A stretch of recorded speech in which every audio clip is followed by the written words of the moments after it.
শাকালু নিয়ে এসেছিল, একটু মিষ্টি নেই, তা খেয়ে কি করবো, তাই ভাবলাম ফেলে দিই। আমাকে দাও। তুই এই শাকালু নিয়ে কি করবি? মিষ্টি নেই, কিচ্ছু নেই, চল ফেলে দে। আচ্ছা আচ্ছা নে, ধর ধর ধর। শাকালু রাখতে মাখা বানাবো। শাকালু মাখা হয়? ঠিক আছে চল বানা তাহলে। আমি শাকালুগুলো ধুয়ে নেব। ঠিক আছে নাও, ফেলে দিচ্ছিলাম, তুমি সেই শাকালু খাবে তো নাও। আমি ছিলে নেব। ঠিক আছে ছেলে দেখি। জানি না গাইস দুষ্টু সোনা এই শাকালু নিয়ে কি করবে। ছিলে নিয়েছি, এবার আমি পিস পিস করে কেটে নেব।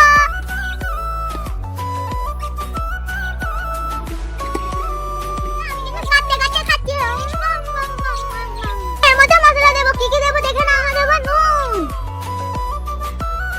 নুনটা একটু অল্প দিতে হবে। এবার আমি দিয়ে দেবো জিরা মরিচ, জিরা মরিচটা একটু বেশি দিতে হবে। এবার দিয়ে দেবো হালকা করে চিনি, দিয়ে দেবো লঙ্কার গুঁড়ো,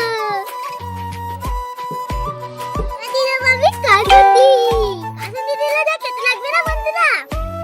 মাখানোর পালা হয়ে গেল আমার শাকালু মাখা। এবার চলো আমি খাবো। বিসমিল্লাহির রহমানির রহিম। দারুণ হয়েছে। তোমরা কোথায় গেলে? তাড়াতাড়ি এসো। সেখানে আছি, বল কি হয়েছে বল। আরে তো শাকালু খেয়ে দেখো। শাকালু খাবো, মেখেছিস? হ্যাঁ। ঠিক আছে দেখি তো গাইস, দুষ্টু সোনা শাকালুটা ফেলে দিচ্ছিলাম, সেই শাকালু নিয়ে মাখা করেছে, খেয়ে দেখবো কেমন হয়েছে। মানে টেস্ট ছিল না একদম, বেশ টেস্টটা কি সুন্দর এসেছে।